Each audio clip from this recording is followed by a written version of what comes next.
Well, those are the dulcet tones of a nighttime podcast coming out in the afternoon, unexpectedly on a Sunday. I'm Andrew Dukowitz from Zone Coverage. This is the Missing Links podcast, part of the Hitting the Hardwood Network. And we have network founder, Lynx extraordinaire, Mitchell Hansen, also writes for Windsor, Canis, just about everywhere you can find WNBA content. Mitchell writes for. How's it going, man? Hey, I'm doing well. Thank you for having me. I'm happy to be. This is my debut. I'm happy to be on and chatting some Lynx. This is the debut of Mitchell and Andrew talking for more than 20 minutes in person and not on text. So, yeah. Mitch, nice to see you, man. Thanks for coming on as well. On no notice. I'm going to let some people get in here before we start officially breaking down to the Dijonai Carrington trade. We'll also probably touch a little bit on the Alyssa Peely 7-day contract to the Sparks, just because I feel like we owe it to her. She was on the Lynx for a year and change, but we'll throw over to a quick ad read here quick. And then when we come back, we'll start breaking down the trade. Well, hello. Thank you, Livestream Andrew. This is Ad Read Andrew. And today we have Firehawk Construction and Remodeling, the presenting sponsor for the Missing Links podcast. Firehawk Construction and Remodeling strives to inspire people to follow their ideas, working with respect and understanding to create a quality, tailored result. Firehawk Construction and Remodeling, located in Blaine and serving in the North Metro area, is here to help you with your building and remodeling needs. I can say personally, thanks to Firehawk Construction and Remodeling, I have a beautiful deck in my backyard and countless projects that I started, they finished. Get started on your new deck or remodel today by calling Isaac at 763-710-5686. And we're back. So we both wake up this morning to some pretty crazy news. I think everyone maybe had an inkling that a trade was going to go down. Diamond Miller gets a DNP last night. That's a little weird. Ask Cheryl about it. She successfully dodged the question, saying they just wanted to see more Kosu minutes, which looking back on it is like, yeah, all right. But we wake up today and the Lynx acquired Dijonai Carrington for relatively, I hate to say nothing, because Diamond Miller has meant so much to this franchise, especially as the second overall pick, but she was playing 8 minutes a game. Karlie was out for the season and a second round pick in 2027. It on its surface, it seems like Cheryl just kind of cooked everyone on this deal. Mitch, what were your initial reactions? Yeah, I mean, I initially had thought, after we saw the DMP for Diamond Miller last night, I thought the same thing. As I know I was talking to you and Terry about it as well. It seemed like there was something in the works, and now looking back on it, that's exactly what was happening. But when I was thinking about it later on in the evening, every scenario I kept going back to was they have to throw in Karlie's contract to make this work if they're going to be getting an impact player like that. Yes, they probably could have got somebody, I don't want to say lesser than, because then that means that I'm knocking them, which I'm not doing. But to somebody at the caliber of Dijonai Carrington, or even a Maureen Mabry, or whoever that player is, ended up being Carrington, they needed to add Karlie's contract to that. And honestly, I mean, a lot of players that you're going to be trading for, or that are in the league right now, they're all on expiring contracts anyway. So it's kind of a horse apiece. You're taking a chance on that, and they're not mortgaging their future just for right now, which is, I think, a win-win. When you look on the other side of things with Diamond Miller, I mean, for her personally, this is probably the best thing that could have happened for her. Yes.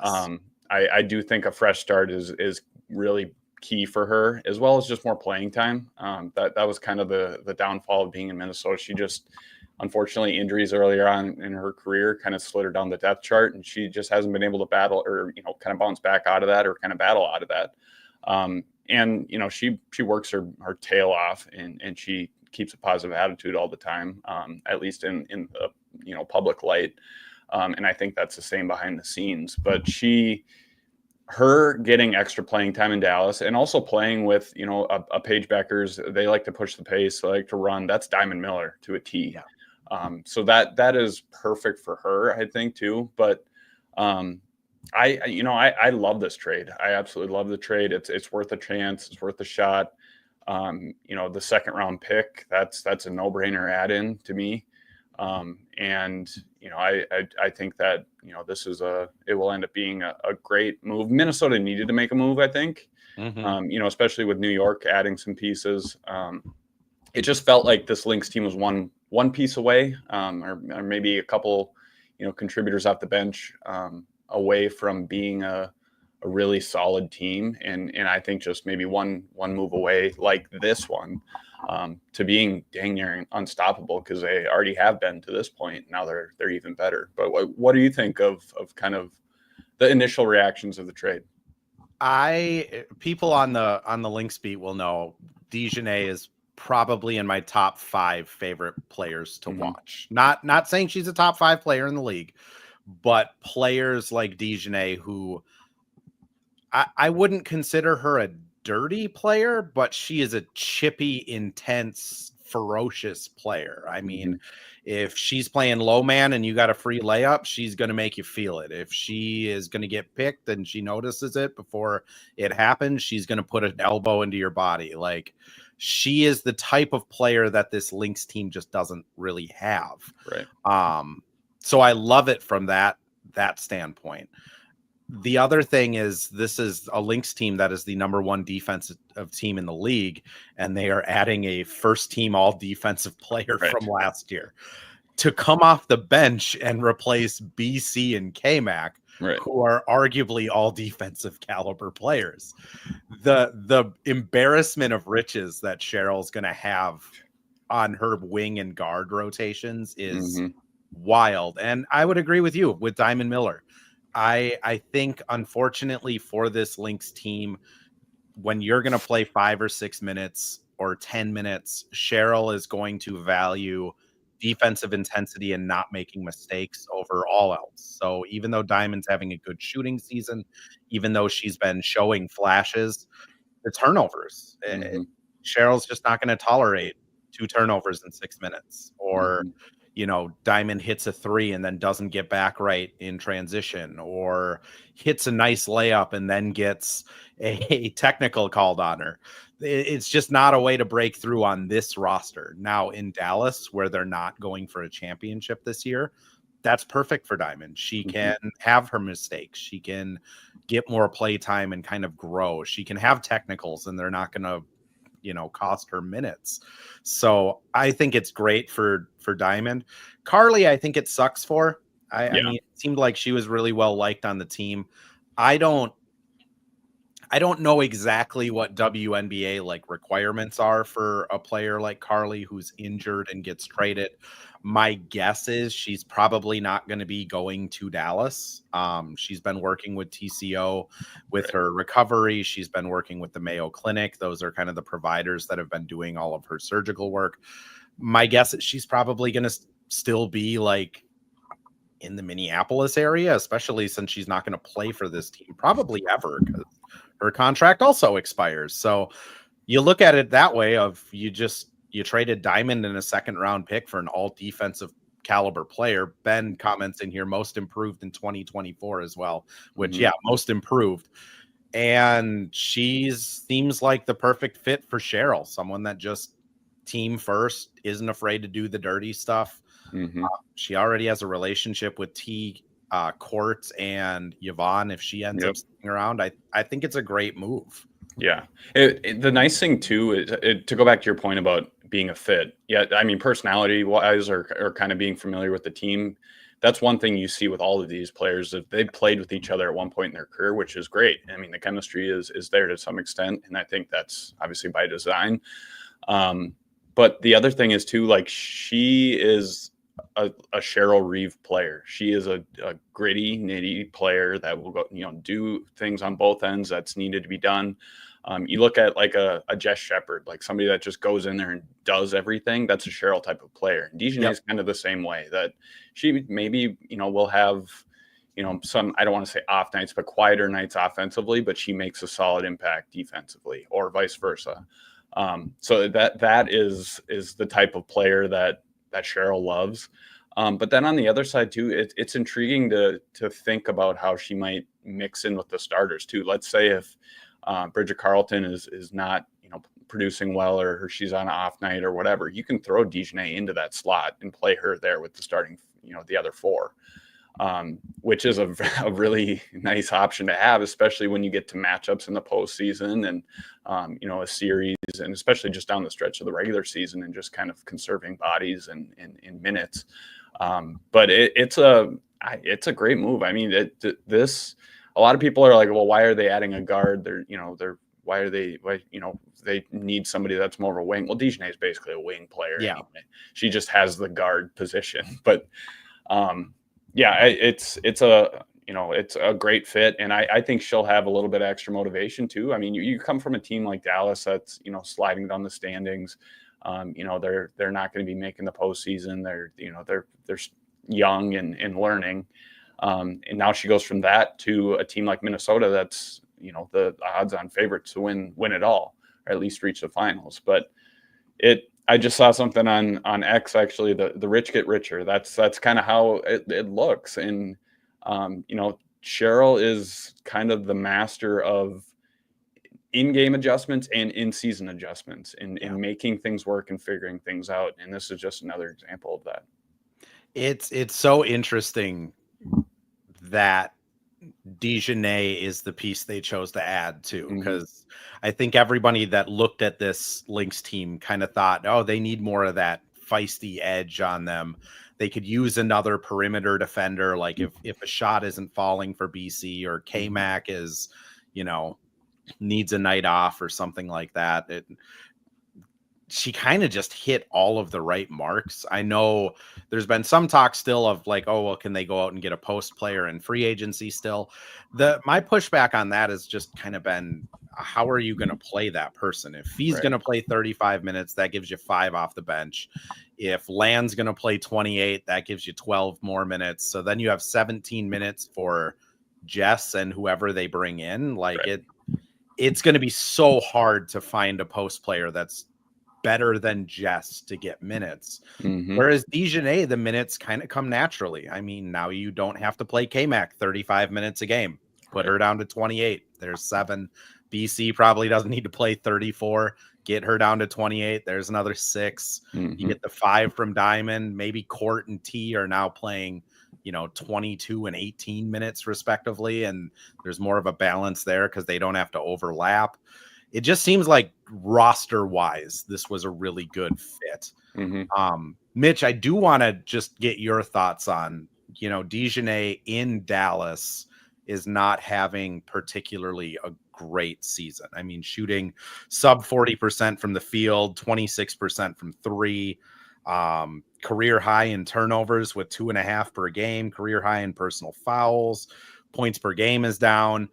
Do you attribute that more to just being asked to do too much on a bad Dallas team, or is it, more of the Dijonai is kind of as good as the players around her? I'd say maybe a mix of both. I do think that she was, and I don't know this for fact, so I'm not reporting anything, but I do think she was kind of unhappy in Dallas in this whole situation there. I mean, she was traded there. I mean, she didn't really necessarily choose to go there. So I do think that was maybe a little bit of a factor of the motivation factor was just not there. And it was just kind of a lot of frustration and just not a good mix. I do also, I mean, it is tough when you're on a team that's young and learning like that and maybe doesn't have the best talent around her. She's not necessarily an initiator where she'll, start the offense or kind of, that's where I see the turnovers, that maybe she's kind of playing out of position a little bit and out of her role, where Minnesota, she doesn't have to really do any of that. She can play off ball. She can just kind of be, off into the corner if she really needs to, and then really focus on defense. I think that's the reason they made this move more than anything was her defense and her perimeter defense, especially. Minnesota's been a great perimeter defensive team anyway. When it comes to opponents and their success from 3, I mean, I was just looking it up. Their opponent field goal percent or 3-point percentage is the second best in the league, which is, it speaks to their perimeter defense and kind of focusing in on that area. I mean, they're already the best defensive team in the league to begin with, but as well as the best offensive team. But I do think that it's a little bit of who's around her too. And we saw that in Connecticut too, when she had a great supporting cast around her, or when she was on a good team with good players around her, she was great. And she played into that role of, coming off the bench, or even, in the starting lineup, and just kind of doing what she does and contributing in various ways. And so I do think that I put a little bit of an asterisk next to what has happened so far, just because of what team she was on. And I think it would have been maybe the same thing if she was in Connecticut still and wasn't traded to Dallas. But I do think we'll see a little bit of improvement in those areas. And, if she can at least help a little bit from three, I think that'll be a huge boost off the bench, just because they don't have that, like a Karlie Samuelson coming off the bench that can really help this team from deep. But so I do think that, long story short, I think it's just kind of a mix of both. And I think the fresh start for her too will be a good kind of reset and kind of recharge. And like I said, she's already familiar with most of the players too, so it's a good personnel fit as well. Cole dropped by the chat here saying, Dijonai does have kind of this. I'll summarize his. Dijonai does kind of have this not perspective. This people have the idea of Dijonai as kind of a net negative on the teammate side. Mm-hmm. He mentions a toxic teammate. I mean, what I'll say is, covering that Connecticut series last season, I was able to talk to Stephanie White a couple times about her, about Dijonai, and she raved about her, that she does all of the little things right. She holds herself to a really high standard, and that's when she's not playing at that standard, especially defensively. Sometimes she can get a little, body language poor. That can kind of show up a little bit, but from pretty much everyone I've ever talked to about her, they rave about her as a teammate. I think her, how she plays naturally is going to get under opposing players' skin.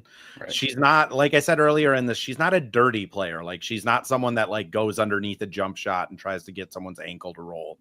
She's not stepping on people's feet as they're jumping up for rebounds, but she is very physical, and she's very ferocious. If she thinks she can strip a ball, she's putting her whole body into it, not just poking at it. So I think there's just this weird dichotomy of maybe opposing players thinking she's more of a problem than she is, because everything I've heard is that she's awesome. Mitch, I wonder if you have any thoughts. Yeah, I do think the external perception of her is that she is kind of a negative person, but player, to add to the locker room. But I'll say one thing about that is, Cheryl Reeve does not add players that are toxic to their locker room. I mean, Cheryl's familiar with Dijonai. Players on the roster are familiar with Dijonai. They don't add, Cheryl talks about it all the time. We want to add good players. We want to add good people. And this, if they were doing this for just, strictly just what she does on the court, and she wasn't a great locker room presence, it doesn't make sense. Yeah. And that was a big factor in making this move. It is with every decision this organization makes. I kind of don't really take that into account too much. I mean, you have passionate players all over the place. I mean, you could say that, sometimes K-Mac has negative body language. It's just, she's a competitor, and they care that much. And I agree though. Everybody behind the scenes usually says great things about Dijonai. I mean, you look at her relationship with Paige Beckers too in Dallas. People, after the trade, I was seeing on social media, I'm gonna really miss the Dijonai Paige kind of relationship. Well, I mean, if she was a toxic player, she maybe wouldn't have liked the incoming rookie, or wouldn't be helping her along. So I do think I get where Cole's coming from. I get where other people are coming from too. I totally get it. I see the same thing, but also we really started to see that in Dallas too. And that goes back to my earlier point of, I think she was just kind of frustrated with being there and didn't necessarily want to be there, and just wasn't happy with that situation. So that you have to kind of take that into account too at the same time, I think. I'm going to throw us over to one more ad read. When we come back, we'll talk Peely. I saw a question about Yavon as well. We'll chat about her and answer any fan questions before we get out of here. And we're back with another ad read. This time for Pence Homes, the presenting sponsor of Hitting the Hardwood Network. From the best tools and technology to transparency throughout the entire process, Nate Pence and the Pence Homes team is the top choice for buyers, sellers, and is proud to support you and your home ownership goals. Get started today by calling 612-308-1122 or by emailing info@pencehomes.com. Someday I will edit that where the com stays in. The com is in on the recording, but not on my edit of it. So anyways, Elsie asked here, just our thoughts on Yavon, given that she got a couple minutes the last time or against the Aces. I mean, my thoughts on Yavon is that she's probably going to get signed for the rest of the season. She has a relationship with Court and T. You don't want to upset your point guard rotation by bringing in a point guard, but if you bring in a point guard they like, that usually goes pretty well. She's also played with Dijonai in Connecticut. She has relationships with K-Mac in BC. She's played with Fee. She's played against Lan and Shep. She kind of knows how this team works. And my kind of first reactions of her at her, kind of scrum media press conference was that she's just a really solid pro, said all the right things, seems to be taking it really seriously. She legitimately is good friends with BC and K-Mac. She was here visiting them when she got the call to come down and sign a contract. So I think she played well enough to kind of justify her being that garbage time point guard. What do you think, Mitch? Yeah, I do think she's a supporter. She's a good locker room presence, a good kind of cheerleader off the bench, and somebody that could come in and step in when needed. But I do think that's when you're looking at this position or kind of like her spot in the rotation or even on the roster, like it's at that point you're kind of getting that supporting cast that that somebody will help lift up the team. But also, like I said, could come in and provide some minutes. But like you said, she has a tie to almost everybody on this team, so she's familiar with them.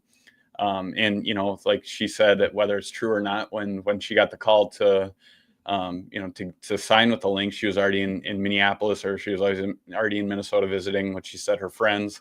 I don't know if that's true or not, or if she was here because she was signing. But either way, she, like we said, she's close with a lot of people. She seems like she's just a solid pro and just kind of understands things. And that is valuable. That is very valuable to have, whether it's in the locker room or in a game, just to kind of calm everybody down and kind of have that person there that people can vent to if they're frustrated or whatever. And I do think that, ultimately, unless somebody unexpectedly kind of becomes available that they think is a better fit, I could see her just, signing for the rest of the season and them just riding with her, especially with where they're at salary wise. Like it just kind of makes sense to fill that role and have somebody, that's kind of a cheaper contract to come in and fill that spot. And my kind of biggest thing on that is then you don't have T playing up 25 with 3 minutes left in the game, which you just don't need that. If anyone does have any more questions, feel free to drop them in the comments here. If I don't see any more, we'll wrap up after we talk about Alyssa Peely. But Peely also got a contract today to go play for the Los Angeles Sparks. Kind of makes, she played at USC for a few years. I'm sure they were aware of kind of where her game is. And I mean, it's a 7-day contract. Hopefully she can go in there and maybe stick around. She's a really good person, a good locker room fit. I think with the Lynx, the kind of decision to let her go was kind of like we talked about. There's just a log jam at the power forward and center position. She's not going to be playing anywhere. And if you don't have hope that she's going to really develop into something, you might as well let her try somewhere else. What was your thought? Yeah, I'm happy that she landed somewhere, and I hope it's a permanent or at least rest of the season kind of relationship in LA. What Cheryl said after after they ended up waiving her, is that, it was kind of in her best interest of, when you have a player like that needs playing time and is not getting playing time, what good is it that she's on your roster? Okay, maybe she's a great, locker room presence, whatever, but she needs to get some playing time, and she needs to be able to kind of develop and establish that. And it's just, it's not a knock on her, but that wasn't going to come in Minnesota. It's just, she didn't have a big role. And now she needs to find somewhere like in LA, or maybe it's another team the rest of the season, that she can get some playing time and improve herself. Because I do think that that's important, especially at a younger age. It's similar to Diamond Miller, that they need to get some playing time, and a fresh start is sometimes for the better. But I'm happy for her. I'm glad that she found somewhere. It's going to be weird that it's in LA, but that's forever be anytime somebody goes there, it's always weird to me. But at least it's not Simone Augustus, so we're good. Could you imagine leaving the Lynx to go play for the Sparks? That just treason. Couple related Cheryl questions here. I'm pretty sure Cheryl has a rule that you cannot wear yellow or purple within team facility, like kind of within the grounds of the facility. A couple people ask over on YouTube. Chu says, we still have a small front court. Raheem says, do you think the Lynx are done because of all the trade values not being as high in usual years because of players being rentals this season? Is the buyout market going to be a major factor? I could see them. My personal read on it is, I think they probably just give their last, whatever they have left for a vet minimum to Yavon and just sign a point guard for the rest of the season. Mitch, I'll throw it over to you though. Do you think they do need front court help, or that there might be some buyout players available? I go back and forth on this, because yes, it would be nice to have a kind of a traditional big. They are a little small, but especially when they're playing, a team like we saw against Atlanta, when Brittany Griner was just kind of taking it to the Lynx. They don't have that presence in there, but also at the same time, that's not the style really that Minnesota plays anymore. When we had, when it was the Sylvia Fowles era, they played inside out. Now it's more, 5 out, kind of running the floor, pushing the pace, diving, dashing, shooting threes. Like it's more from the outside in. So I don't think they necessarily need it, to be honest. And the Jess Shepard edition this season is huge off the bench. I think if you are looking at, maybe what the Lynx had last year with Dorky Uhas in that spot, then maybe I would say you might need to add somebody just because you need that inside banger, player in that presence. But Jess Shepard does a nice job with that. She does all the dirty work inside off the bench. And if it gets to a point where they need to have more of an inside presence, maybe they throw Jess Shepard in a little bit more. She gets more playing time. So I agree with you. I do think that I don't want to guarantee that they're done, but I think they're done for at least now. I don't know how the buyout market's going to look like, to be honest, just for, a lot of these players are expiring at the end of the year anyway. So it's kind of let's just hang on to them, and then they'll be gone in the off season anyway. But I do think they're done. And I would say that, they do need another guard too. I mean, like a point guard, that a ball handler, and Yvonne is that kind of player. So it just kind of makes sense. And I think they're pretty set now. It also, the other side of it is when you're talking free agents and buyout markets, like obviously it sounds like Emma chose New York because the financial implications. New York could pay her twice as much as Minnesota could. I mean, I'd go get your money. I'm never going to tell someone not to go get paid. The other thing with Minnesota is, if you're a free agent center coming into a new CBA and you have an offer between Minnesota and Connecticut, I mean, it kind of makes more sense to go to Connecticut and get minutes and set yourself up for a contract than be the 12th woman on a Minnesota team. It's just going to be tough, but I think they're probably done. Elise, I'm thinking that's how you pronounce your name. It's not Elsie. It doesn't look like an Elsie, so I'm going to say Elise. Asks if we've heard anything about Fee's ankle. We'll close with this question. I have not. I did send a couple text messages out that were left on red. So shout out to those people that left me on red instead of saying no comment. But I think it's better that we're getting no news. Cheryl runs a very tight ship over with the Lynx. Nothing gets leaked out. But if Fee had like a grade 3 ankle sprain and was done for the year, that would have gotten leaked out. Like that would have been somewhere.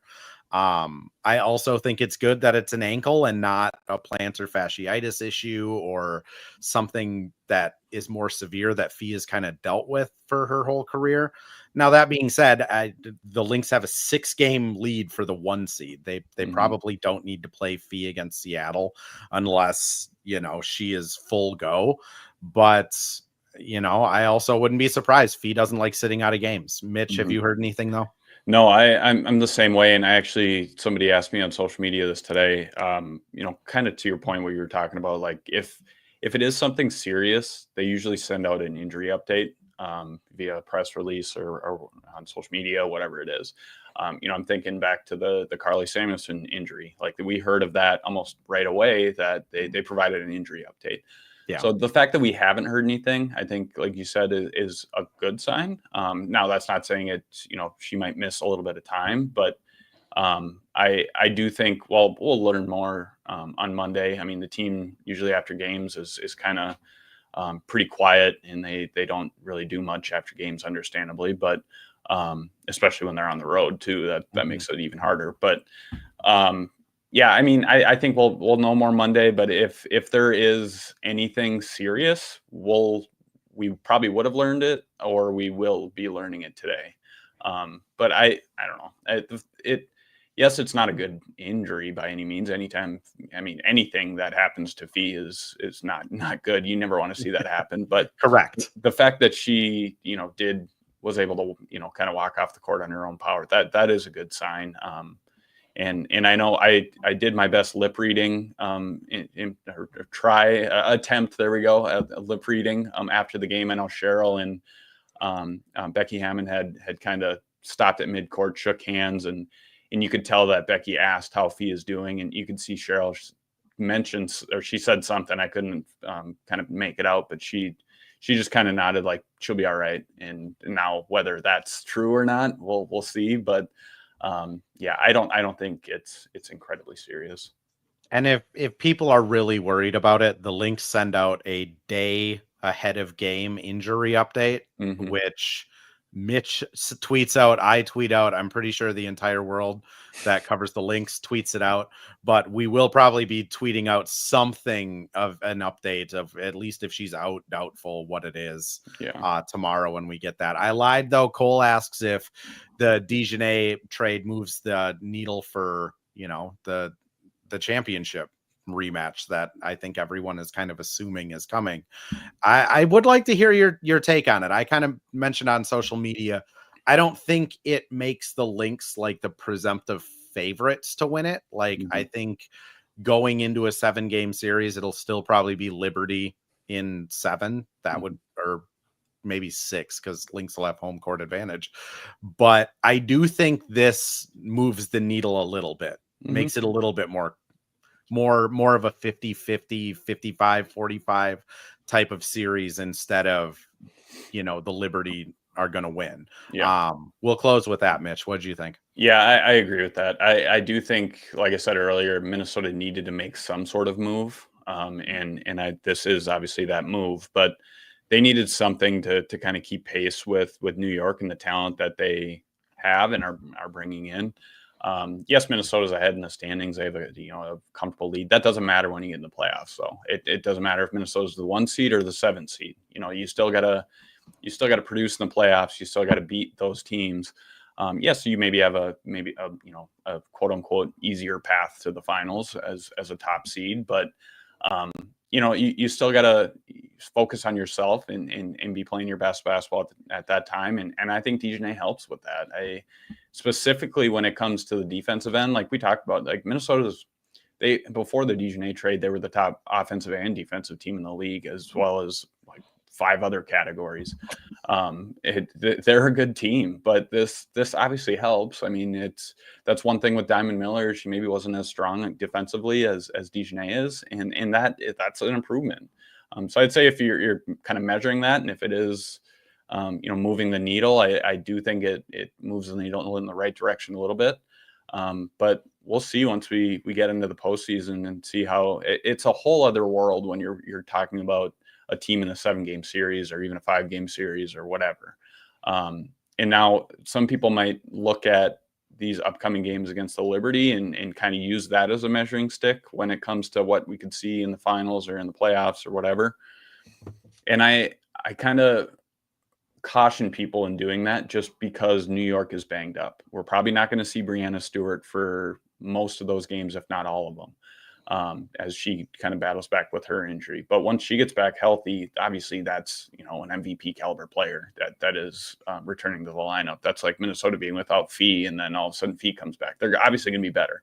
And then the Emma Meesman addition, I do think that, that throws a whole other wrench into things when it comes to the Liberty. But they're deep. Minnesota's deep. The series, if they match up in the finals, will go deep, and I think we'll be in for a fun matchup again. And these teams, every move that New York is making and Minnesota is making. I know I talked to ESPN's Ryan Rucco on my latest podcast.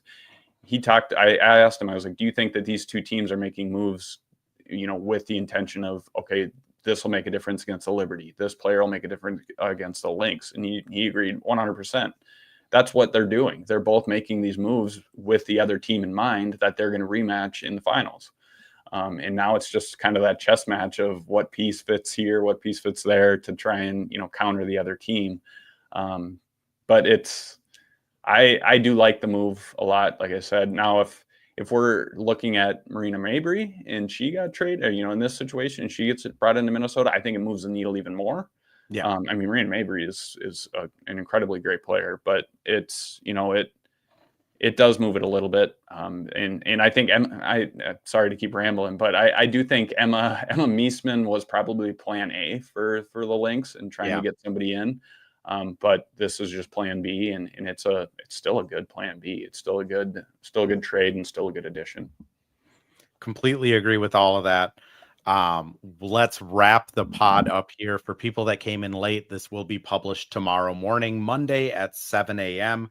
If you want to hear me ramble more about the Dijonai Carrington trade, I will be on ESPN Radio 1570, I believe, for South Dakota's Lynx affiliate tomorrow. We are going to be talking an hour from 8 a.m. to 9 a.m. about just Lynx. So with that, Mitch, anything you want to plug? Just everybody can go check out Hitting the Hardwood. Obviously, check out our podcast that we have here. My Hitting the Hardwood podcast, Andrew's The Missing Lynx podcast, which you're listening to. Terry Horseman's Lynx Happy Hour. Like I said, just check out Hitting the Hardwood. If you like our work, want to support us, head over to our Patreon page, patreon.com/Hitting the Hardwood. And then just follow us on social media. You'll find all of our written work too. I'm lucky to be able to work alongside two great guys like Andrew and Terry, who do a phenomenal job. And they also put up with me. So that's a skill in itself. But no, I appreciate you having me on, and we'll have to do this more often. 100%, man. And to the 450 plus people that have come by the live to check it out, appreciate all of you guys. This is why we're doing it, because there's not enough Lynx coverage out there, and y'all deserve it. So with that, until the next time, go Lynx.